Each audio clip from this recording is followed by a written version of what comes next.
The gentleman from Virginia, my good colleague from Virginia, the ranking member of the Oversight Committee, Mr. Connolly. The gentleman's recognized.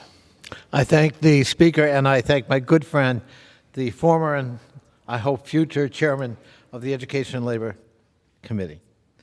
Why are my friends on the other side of the aisle trying to punish those who show basic decency? So-called Schools Not Shelters Act targets one thing: compassion. In September, let me tell you a story. In September of 2011, my community faced a sudden weather emergency with flooding. A combination of blocked culverts and relentless rainfall created a flood that swept through a very vulnerable mobile home community called Holly Acres in Woodbridge, Virginia. The damage to Holly Acres was swift and severe. 60% of the homes in that community were left wholly condemned, uninhabitable, and people were put out of their homes immediately. Thankfully, our local emergency personnel sprung into action.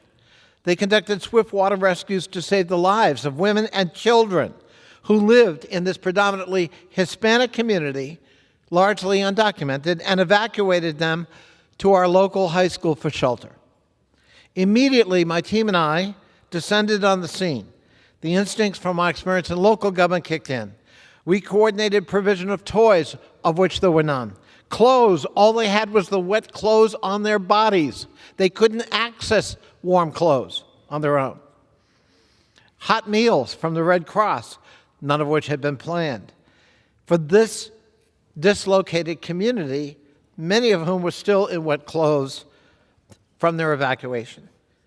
If the Republicans have their way, this kind of tragedy would have been compounded by robbing the school system of desperately needed funding because they were undocumented. Well, from my point of view, they were human beings in need, emergent need. And my values said we had to reach out. We had to help. Their status was immaterial. Their need, their compelling need in front of our faces is what drove our action. And thank God the school was able to shelter them.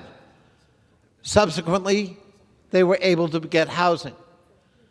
These kinds of things happen all over the place.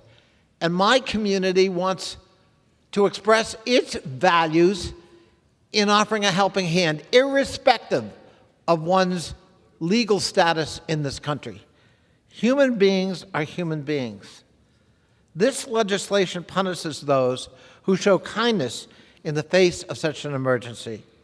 And it does nothing to benefit our students or children. All it does is take away from our schools the crime of caring for others. I yield back. The gentleman yields. The gentleman for Virginia reserves.